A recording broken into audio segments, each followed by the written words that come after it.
Welcome students. I think you all already know about what is meant by program. A set of statement is called as a program. Whatever we need, that instructions can be given in the program.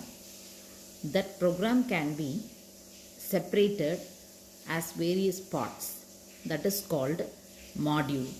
This modular programming is a software design technique that has been separated. These parts are called modules. These modules referred as that file contains the statements and definition in the Python program. For example, factorial.py, that is also a module. Its module can be separated as a factorial in the program. And also we can break the large program into small parts, that is also called as an module. This module provides the reusability of code. The same code can be used again and again, that is called reusability of code. The example factorial.py, this is the one of the function module. This is a part of the program. Factorial means, already we have discussed when you have studied in 11th standard also. 5 factorial means 1 into 2 into 3 into 4 into 5.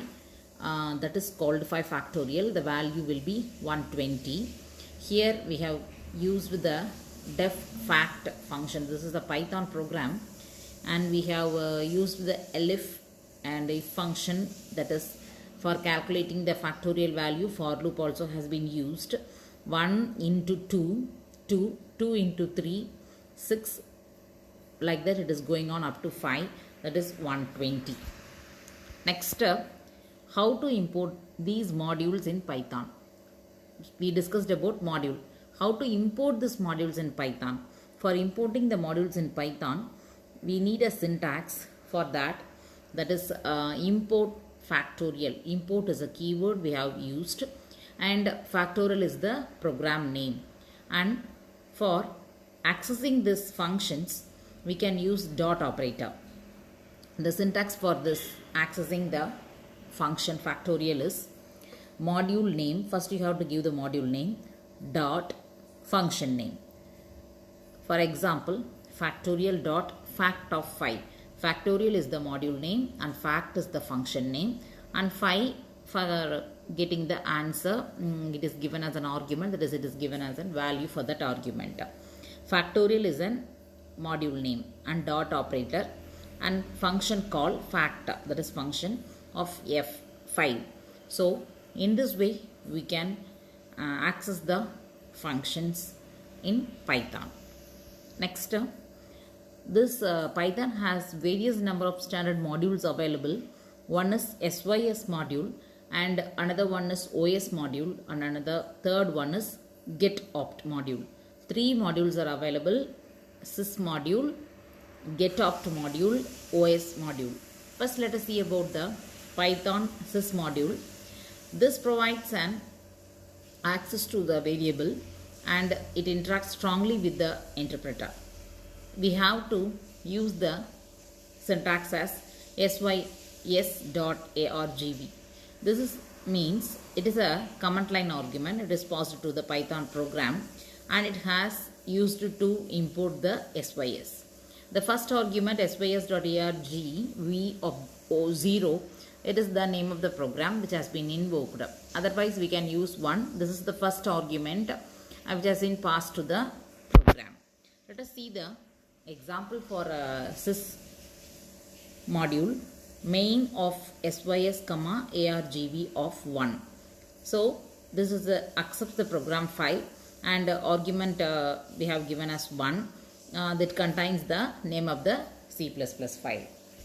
Next, we will see about the Python's OS module. This module provides a way for using the operating system, that is shortly we call it as OS, in a definite functionality. We can use this operating system module. This has been used in the way os.system. This will execute the C++ compiling command in the shell.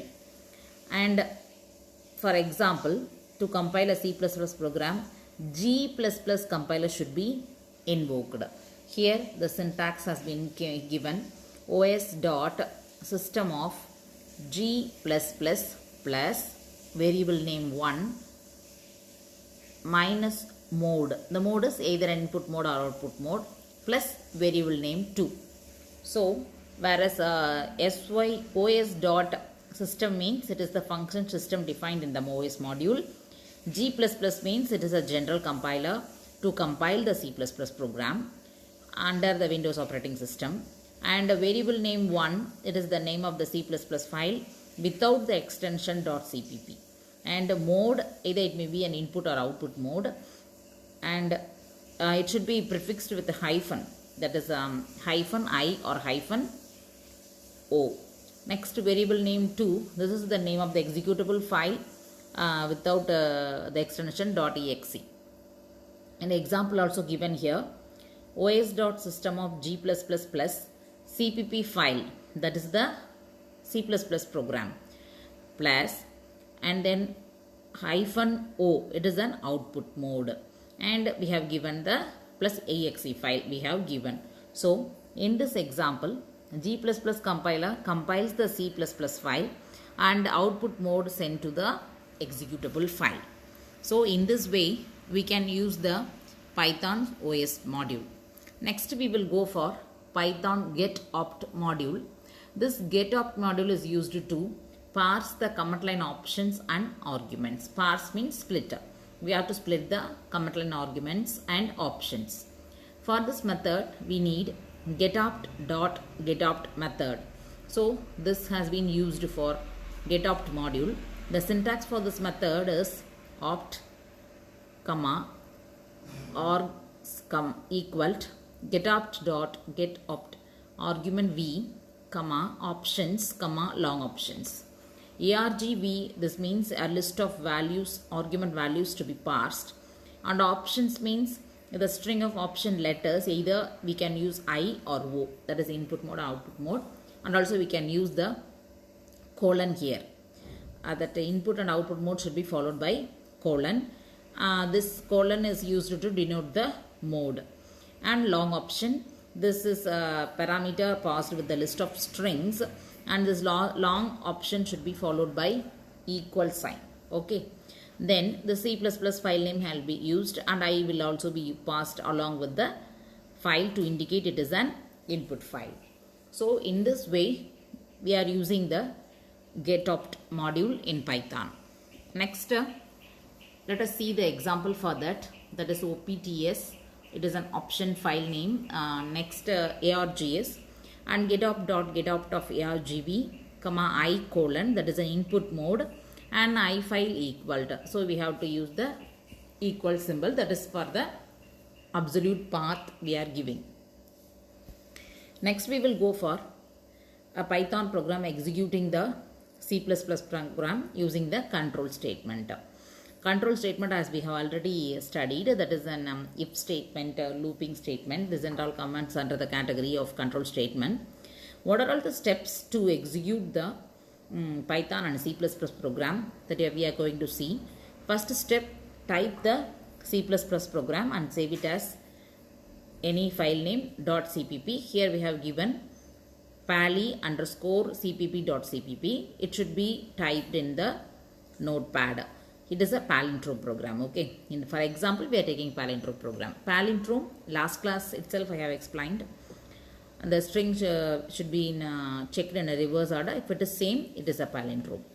Second step, type the Python program and save it as pali.py. First you have to type the C++ program in the notepad and save it as with the extension .cpp, and type the Python program with the extension .py, same in a notepad, and then finally click the run terminal and open the command window. Go to the folder of Python. You have to give the path. After that you have to give cd command for the Python and type the command Python, that is pali.py py underscore hyphen I pali cpp. So both files are running. Then let us see the example of C++ program for the palindrome. This is a C++ program.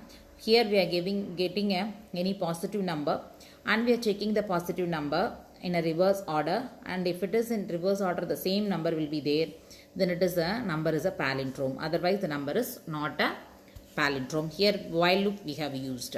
This is a control statement. This file has been saved with the extension pali underscore cpp.cpp, and it is typed in Notepad. First you have to go for file new Notepad, file new in Notepad, then you have to type the C++ program. Then the same thing in Notepad you have to give file new and type the Python program for the palindrome, and you have to give the thing in command prompt as the path of the program, and finally you have to execute this Python program. Both the program in C++ and in Python also will be executed. Let us see the output of this program. Here first we are executing the CPP extension file. We are compiling that and we are executing, running the program. We are getting enter a positive value. Here we have given 56765. Again in reverse order we are checking 56765 only coming. So the number is a palindrome, output will be coming. Next we are checking the Python program, and we are compiling and executing the Python program. Here we are giving the number 56756. If we are checking in the reverse order, 56756 will be repeated, so the same number will not be there, so the output will be number is not a palindrome. So we executed both the C++ file and Python program in the same order. In today's class we have discussed about sys, getopt module and OS module. Next class let us see the remaining things in chapter 14. Thank you.